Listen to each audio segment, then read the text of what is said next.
सिर्फ 3 लोगों ने ही कल शपथ लिया। तो आखिर ऐसा क्यों? तो कहीं ना कहीं फडणवीस कह रहे थे कि नहीं सारे चीजों का समाधान निकल गया, लेकिन लगता ऐसा नहीं है।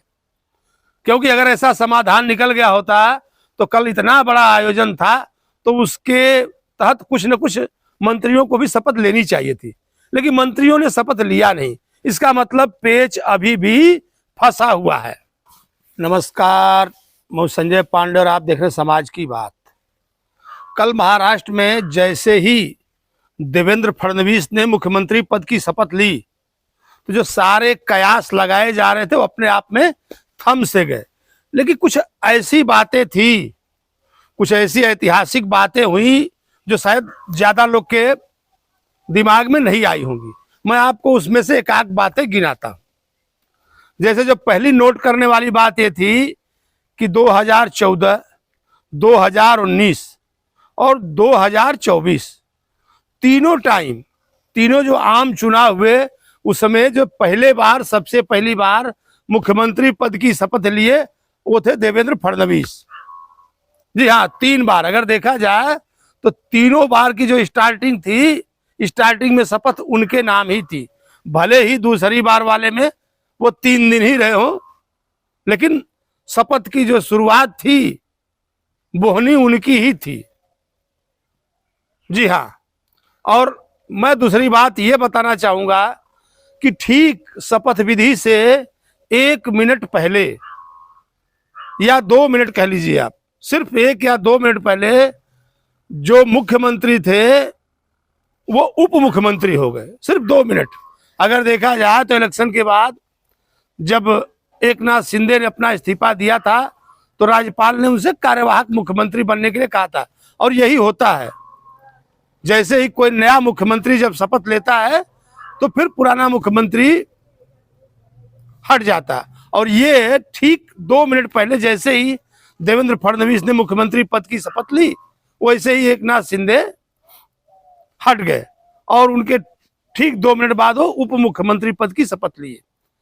हालांकि लोगों का कहना था, उनकी पार्टी वालों का कहना था कि ठीक 1 घंटा पहले जाकर के एकनाथ शिंदे माने। और मैं आपको, हमने अपने पहले वीडियो में बताया था कि क्या एकनाथ शिंदे ने अटका दिया था, तो जरूर कहीं ना कहीं कोई बात चल रही थी। उनका कहना था जैसे पहली बार वाली सरकार में देवेंद्र फडणवीस ने कहा था कि मैं सरकार को बाहर से समर्थन दूंगा, मैं रहूंगा। दरअसल देखिए, एक जो स्वाभाविक सी बात यह है कि कहीं ना कहीं जो व्यक्ति मुख्यमंत्री रहता है और प्रमोशन के बजाय जब उसका डिमोशन होता है तो कहीं ना कहीं उसे अच्छा नहीं लगता है। जबकि देवेंद्र फडणवीस के साथ ये जो वाकया हुआ था, तो 2-2.5 साल सत्ता से दूर रहने के बाद पार्टी के कहने पर वो मुख्यमंत्री से उप मुख्यमंत्री बने थे। लेकिन 2.5 साल का एक ब्रेकअप था, 2.5 साल बाद वो बने थे। लेकिन एकनाथ शिंदे के साथ जो हुआ वो नया हुआ, जिससे कि अगर कोई व्यक्ति कुछ दिन सत्ता से दूर रहा होता फिर डिप्टी बनता तो कोई बात थी, लेकिन तुरंत डिप्टी बनाया जाना कहीं ना कहीं उनको जरूर खल गया। और पूरी जो बीजेपी थी उनको काफी, अगर देखा जाए तो मान मनोबल करना पड़ा एकनाथ शिंदे की, तब जाकर के वो सरकार में आने को राजी हुए। हालांकि वो भी जानते थे कि मरता क्या न करता, क्योंकि अब वो अपनी राह अलग खींच ही चुके थे। जब उन्होंने ये कह दिया था कि नहीं, नरेंद्र मोदी और अमित शाह जो कहेंगे वो हमको करना है, जिसे वो महाशक्ति कहा करते थे। इसके पहले जब वो सूरत से होते हुए कामाख्या तक गए थे तो उन्होंने कहा था कि हमारे ऊपर महाशक्ति का हाथ है। तो फिर महाशक्ति के हिसाब से उनको अपनी शक्ति दिखानी ही पड़ी। और तीसरी बात जो गौर करने लायक थी, तो सिर्फ 3 लोगों ने ही शपथ लिया। यानी पहले कैबिनेट में एक मुख्यमंत्री और उसके राइट हैंड और उनके लेफ्ट हैंड, सिर्फ 3 लोगों ने ही कल शपथ लिया। तो आखिर ऐसा क्यों? तो कहीं ना कहीं फडणवीस कह रहे थे कि नहीं सारे चीजों का समाधान निकल गया, लेकिन लगता ऐसा नहीं है। क्योंकि अगर ऐसा समाधान निकल गया होता तो कल इतना बड़ा आयोजन था, तो उसके तहत कुछ न कुछ मंत्रियों को भी शपथ लेनी चाहिए थी।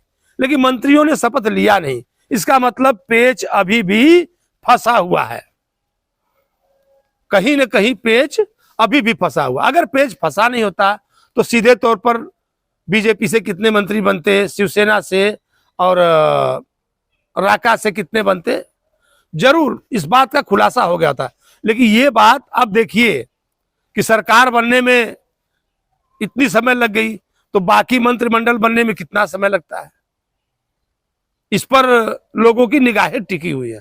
क्योंकि कहीं ना कहीं आपसे हमने कहा था कि जिस प्रकार से देवेंद्र फडणवीस गृह मंत्रालय अपने पास रखे हुए थे, तो उसी गृह मंत्रालय की डिमांड कहीं ना कहीं एकनाथ शिंदे भी करेंगे कि आप हमको गृह मंत्रालय दे दीजिए।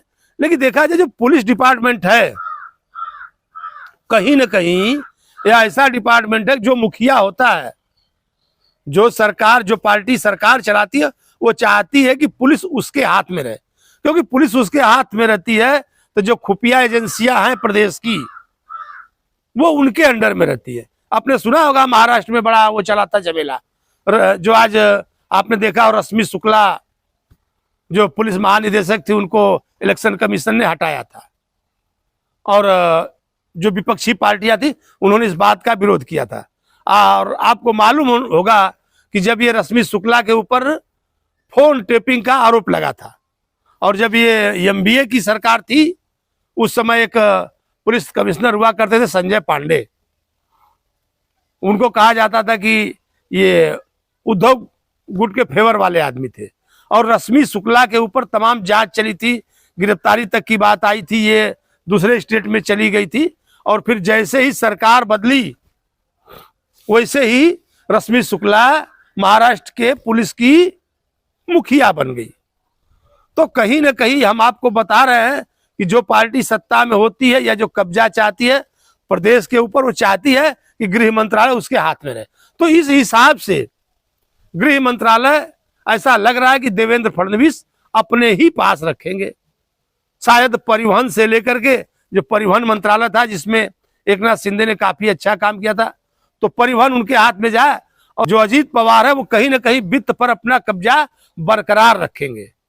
और जो शहरी विकास से लेकर के गांवों के मंत्रालय हैं, देखिए बंटवारे में क्या क्या होता है।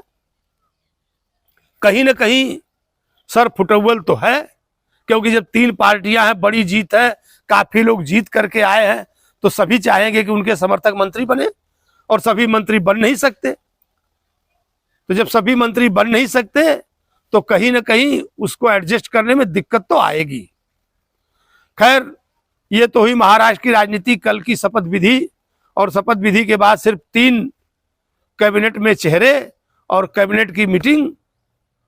फिर मैं महाराष्ट्र या देश में कहीं अगर और कुछ ऐसी घटनाएं घटती हैं तो उस पर मैं विश्लेषण के साथ हाजिर रहूंगा। तब तक के लिए धन्यवाद।